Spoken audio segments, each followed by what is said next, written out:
Bueno, hola, vamos hoy a ver cómo se calcula la varianza de desviación estándar para datos agrupados en una población. Hay muchísimo para hablar de estadística. Van a encontrar que varianza y desviación estándar, si bien existe una definición de eso, existen distintas fórmulas para calcularlo según la situación. Hoy vamos a verlo en estas condiciones, para datos agrupados, y estamos hablando de varianza y desviación estándar poblacional. Vamos a verlo con dos ejemplos. Mucha fórmula, mucha teoría, pero sin ejemplos, esto muy difícil de entender. Un ejemplo con números chiquitos, simple, una muestra pequeña, y después para sí, números más grandes y por ahí un ejemplo más interesante. Bueno, primer ejemplo, vamos a suponer que tenemos en la primera columna las horas solamente contadas de 0 a 12, de 0 hasta las 4, vamos a dividir en 3 intervalos, de 4 a 8 y de 8 a 12. Vamos a tener como segunda columna, como siempre, la frecuencia absoluta. Vamos a trabajar en una población de un total de 20, pueden ser, no sé, 20 personas, no interesa mucho de qué está hablando este primer ejemplo. Queremos ver en las cuentas cómo se calculan. Vamos a suponer que la frecuencia absoluta, podemos imaginarnos, no sé, un grupo de 20 adolescentes que hacen la tarea a la noche o estudian de noche. ¿Cuántos lo hacen entre las 0 y las 4? ¿Cuántos la hacen entre las 4 y las 8? ¿Y cuántos se levantan temprano y la hacen entre las 8 y las 12? Vamos a suponer que 5 están en este intervalo, 8 en el segundo intervalo, 7 en el tercer intervalo, y eso da el total 5, 15, 20. De 20 en total. Vamos a necesitar acá 7 columnas. Por lo tanto, yo les recomiendo que utilicen la hoja en forma horizontal. 1, 2... Tercera columna. Bien, para la tercera columna vamos a utilizar algo que siempre es necesario en los datos agrupados, que es la marca de clase. Marca de clase. ¿Qué es la marca de clase? Es el punto medio de cada intervalo. ¿Cómo calculo el punto medio acá? Si bien es fácil, pues la mitad entre 0 y 4 es el 2. Bueno, ¿cómo lo calculo? Sumo los límites, límite inferior y límite superior, 0 más 4, 4, y divido por 2. Es decir, saco un promedio entre ambos límites. 4 y 8, 12, 12 dividido a 2, 6, 8 y 12, 20, 20 dividido a 2, 10. Por más que el 4 sepamos que no está en este intervalo porque está con paréntesis, y si está incluido en el segundo intervalo, lo tomamos como límite superior. Lo mismo con el 8 y con el 12. Bien, marca de clase. Esto no se suma porque no representa nada, pero es el promedio de cada intervalo. Tercera columna, vamos a multiplicar la frecuencia absoluta por la marca de clase. Vamos a estirar esto. Bien, 5 por 2, 10. ¿Y qué representa este 10? Bueno, como no sabemos nosotros de estos 5 chicos que sabemos que estuvieron haciendo, no sé, la tarea, supongamos, entre las 0 y las 4, como no sabemos si estos 5 estuvieron todos cerca de las 0 o cerca de las 4 o en el medio o distribuidos, entonces este promedio lo que hace es tomar como un representante medio justamente del intervalo, y si hago 5 por 2, 10, esto sería un estimativo de la suma de todos esos valores. Es decir, entre 0 y 4 los valores podrían haber ahí estado distribuidos de la siguiente forma. Vamos a usar enteros nada más. 1, 1, 1, 2 y 3. Y ahí tenemos los 5 valores que cayeron entre 0 y 4, esos 5. Bueno, si nosotros sumamos todo esto, y bueno, se parece al 10. No es exactamente el 10, pero se parece al 10. El 10 lo que imagina es que todos estuvieron en el punto medio. Todos se concentraron en el medio del intervalo.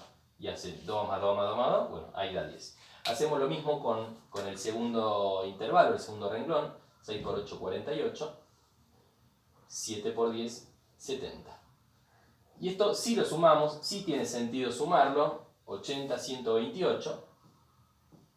Porque si ahora esto lo dividimos por el total de la población, que son 20, bueno, me da una suerte de promedio, 6,4. No es en realidad una suerte de promedio, sino que es lo que conocemos como media aritmética para datos agrupados. Se representa con esta letra. Así calculamos la media aritmética cuando tenemos repito, los datos agrupados. No tenemos el detalle uno por uno de todos los miembros de esta población, los tenemos agrupados, y si los tuviésemos a los 20 uno por uno, sumamos los 20, lo dividimos en 20 y ahí tenemos la media aritmética que conocemos todos. Pero cuando lo tenemos así por intervalos, bueno, se puede hacer esto, marca de clase, multiplico, sumo todos estos resultados y siempre dividido por el total, ¿no? Lo que conocemos como n. Aparece siempre en todas las fórmulas como n. A veces se utiliza n mayúscula, a veces n minúscula. Bien, este valor es importantísimo, media aritmética para datos agrupados. Ahora, ese valor le vamos a restar cada marca de clase. Lo hacemos con el primer renglón, con el segundo, con el tercero y con los que tengamos. 6,4 menos 2, 4,4. 6,4 menos 6, 0,4. 6,4 menos 10 da negativo, menos 3,6. Esta suma no representa nada. Y acá lo que hacemos, a cada uno de estos valores lo elevamos al cuadrado. Lo mismo, no hace falta hacer la resta nuevamente porque ya la tenemos ahí. Y lo elevamos al cuadrado, es decir, elevamos esta al cuadrado y esta al cuadrado. ¿Sí? Esto es parte de la fórmula. Ustedes si buscan la fórmula de varianza les va a aparecer una cosa así, que quiere decir la sumatoria, el n abajo, acá los FI, acá la media menos los XI, todo al cuadrado. Bueno, lo que estamos haciendo es, no partimos de la fórmula, porque entiendo que a veces es difícil de interpretar todo esto, y lo vamos haciendo por columna. Estamos aplicando la fórmula, pero paso a paso. Algunos podrán decir, bueno, pero profe, ¿no podríamos haber puesto el paréntesis acá, poner el cuadrado y poner directamente el resultado acá? Sí, se podía hacer, yo lo estoy haciendo paso a paso. Bien, vamos a hacer las cuentas entonces. 4,4 elevado al cuadrado. Me voy a ayudar. 19,36. 19,36. 0,4 elevado al cuadrado, 4 por 4, 16. 0,16. Menos 3,6 elevado al cuadrado. Acá es importante recordar que todo número elevado al cuadrado queda positivo. Entonces no importa si esté medio negativo, el resultado acá va a ser positivo igual. 12,96. A todo esto, ahora lo voy a multiplicar por la frecuencia absoluta. Es decir, una columna más y hago la frecuencia absoluta por, bueno, estos valores. Y voy a reescribir lo mismo. Fíjense que calculé la media, después le resté la marca de clase en cada caso, a ese resultado lo elevé al cuadrado, y ahora ese resultado lo voy a multiplicar por la frecuencia absoluta, que era por la primera columna. Que ya lo habíamos utilizado antes, cuando hicimos 5 por 2, 6 por 8 y 7 por 10, ya lo utilizamos, la volvemos a utilizar ahora. Y así que acá yo debería hacer 5 por 19,36. Voy a poner el resultado directamente, ¿no? Pero digo, muestro qué es lo que estoy haciendo. Acá, ¿qué cuenta estaría haciendo? 8 por 0,16 y acá 7 por 12,96. Bueno, vamos a hacer esas cuentas. 96,8, 0,16 por 8, 1,28 y 12,96 por 7, 90,72. Es frecuencia absoluta por el resultado de la potencia al cuadrado. Bien, 3, 6, 7. Acá terminamos. Esta es la séptima columna. A estos resultados los vamos a sumar. Esto da 188,8. Y nuevamente, al igual que allá, dividimos por el total. Es decir, por el total de datos que teníamos, por el n. Eso da 9,44. Este dato lo vamos a simbolizar así. Sigma elevado al cuadrado, sigma letra griega, es la varianza.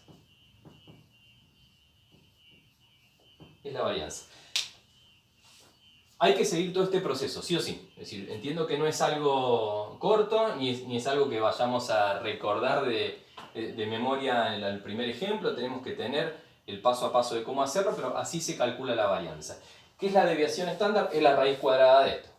Entonces, de acá, esto sí lo pueden hacer abajo, desviación estándar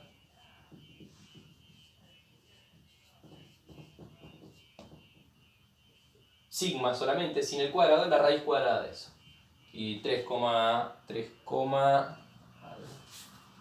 sacado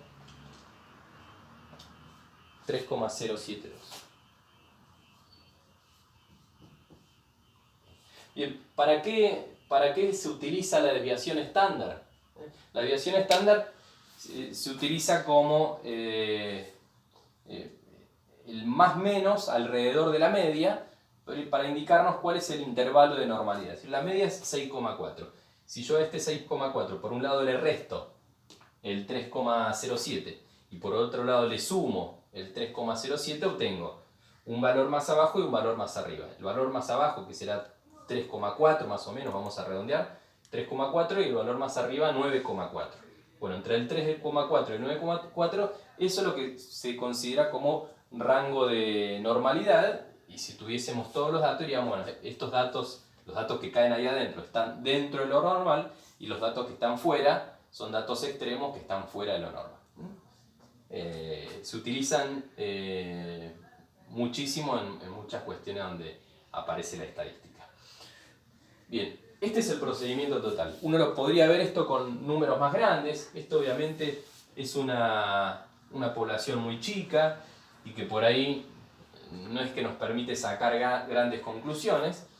Pero cuando tenemos números grandes, ¿cambia algo? No, no cambia nada. Obviamente sí, lo que no cambia nada en el procedimiento, no cambia nada en las fórmulas, en las columnas. Lo que sí cambia obviamente son las cuentas. Acá es muy fácil hacer 5 por 2, 10, 8 por 6, 48, 7 por 10, 70, sumo dividido por 20. Muchas veces cuando la población es muy grande, como lo vamos a ver en el ejemplo 2, bueno, por ahí nos asustamos un poco por los números que nos dan y nos mareamos en eso, pero no cambia nada el procedimiento. Vamos a segundo ejemplo. Segundo ejemplo, traté de buscar algo actual, y obviamente si hablamos de algo actual, me parece que tenemos que hablar de la pandemia que nos está afectando a todos, y encontré los datos de España. Me voy a ayudar porque tengo acá los datos de España de hace 2 días, del 27 de abril, sobre cómo están distribuidos hasta el momento los infectados en la población que va desde los 20 hasta los 60 años. Obviamente hay infectados menores de 20, hay muchísimos infectados mayores de 60, pero el estudio se concentraba entre los 20 y los 60. Entonces los dividimos en 4 intervalos. Estas son las edades. Esto es en España, son datos reales. Yo los dividí así: 20 a 30, 30 a 40 años, 40 a 50 años, y el último intervalo, recuerden que el último siempre es el único que comienza y termina con corchetes, 50 hasta los 60 inclusive. Bien. Frecuencia absoluta, es decir, cuántos infectados hasta el 27 de abril tenía España en este rango de edad, en este y en este. Acá me voy a ayudar porque son números grandes, estos son datos reales. 10.500 casos, entre 30 y 40, 17.800 casos. Está redondeado, eran 10.520 y algo, 17.830 y algo, está redondeado. 28.200 en esta franja, y en esta la mayor 34.600. Aclaro que seguía y había números más grandes que este. Yo concentré solamente entre los que están entre 20 y 60. Y acá si sumamos tenemos una población total de 91.100 personas infectadas entre los 20 y 60 años. Bien, vamos a hacer lo mismo que antes. Marca de clase. Después, y este es un buen ejercicio, ahora recuerdo que seguía después, multiplicábamos estos dos. La frecuencia absoluta por la marca de clase.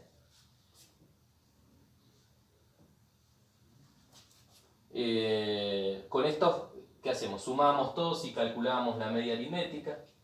Después a esa media le restábamos la marca de clase. Después elevábamos esto al cuadrado.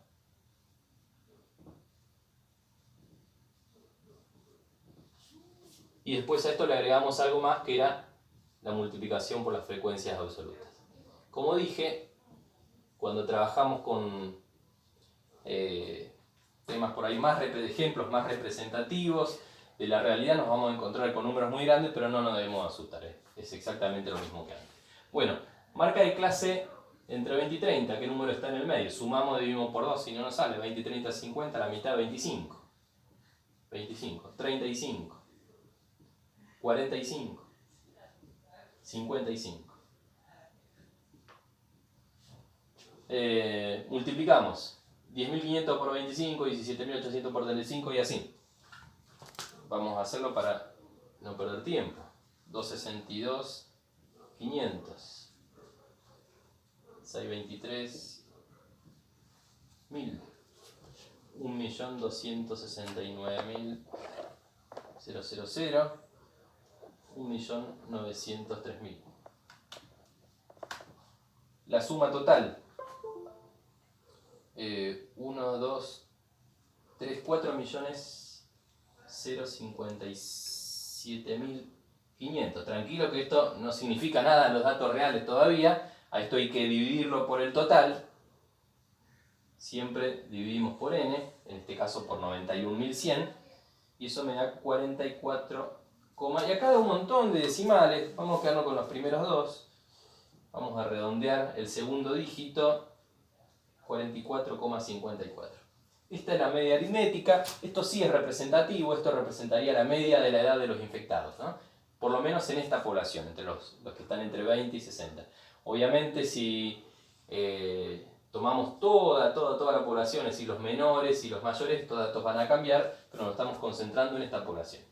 Bien, media 44,54. ¿Qué teníamos que hacer? Ahora, en cada caso, a esa media restarle la marca de clase, es decir, le vamos a restar 25, luego 35, 45 y 55. Ponemos los resultados acá. 19,54. Acá, recordemos, estoy haciendo 44,54 menos 25. Bien, ahora le resto 10 más a esto, 9,54. Le resto 10 más a esto. Ya da negativo, menos 0,46 y acá le resto 10 más, menos 10,46. Bien, ahora elevo cada uno de estos al cuadrado, es decir, 19,54 por 19,54 o al cuadrado lo mismo con el 9, con el 0,46 y el 10,46. Recordemos que estos negativos, cuando elevamos al cuadrado, quedan positivos. Pongo los resultados acá directamente. 381,8116. Acá decidí no redondear porque ya redondeamos una vez. Si redondeamos en cada paso, la acumulación de errores se puede hacer mucha. Por ahí muchas veces recomendamos solamente redondear el resultado final. Yo elegí redondear la media y voy a redondear el final nada más, pero no en estos pasos previos. 91,0116, 0,2116, 109,4116. Bien, esto tampoco, recordemos, tenía sentido sumarlo, y ahora cada uno de estos multiplicado por la frecuencia absoluta, es decir, 381,8116 multiplicado por los 10.500 casos. Bueno, acá números más grandes todavía, pero no hay que asustarse. 4.009.020. Muchas veces en matemática los errores ocurren acá. Podemos entender toda la teoría, podemos entender la fórmula, el procedimiento general, pero nos equivocamos por apurarnos cuando escribimos los números. Así que vamos a tomarnos, por eso lo tengo anotados, para no hacer las cuentas en el momento y cometer algún error. Hice las cuentas antes con un poco de tiempo.